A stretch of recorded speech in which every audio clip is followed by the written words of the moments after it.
guys, this is Mariah with Berkshire Hathaway. I'm gonna make this short and sweet and to the point. So I'm about to go right now to a seller's house of mine to extend, get an addendum signed that will extend the inspection period.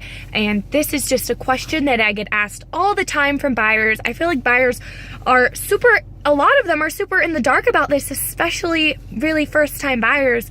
Don't really know about the inspection period. They have questions about it and they don't really know basically what it entails. So I'm going to explain that to you right now.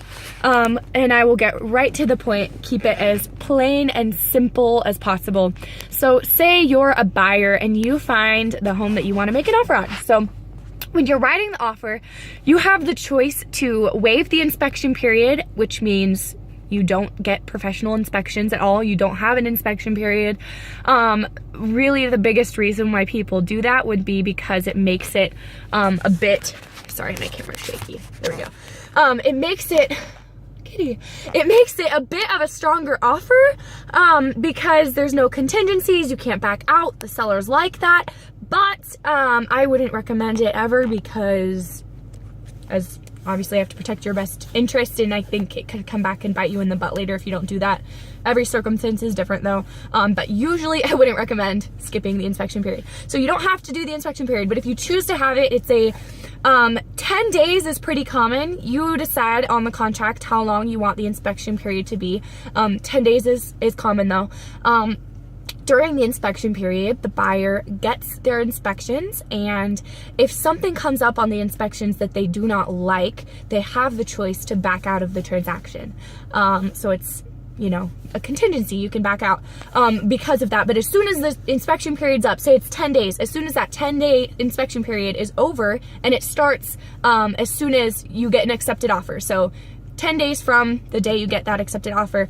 And then once it's over, you can't back out anymore. Your chances, it's done. You're stuck, basically. I mean, yeah. So, and when you get your inspections back, you have the choice to write this thing called a repair addendum, where you can ask the sellers to do certain repairs for you.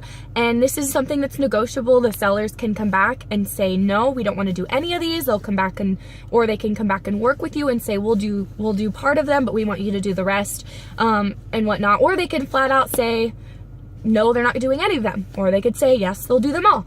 So that's completely negotiable. And at that point, if the sellers don't want to fix the repairs, you can still back out of the transaction.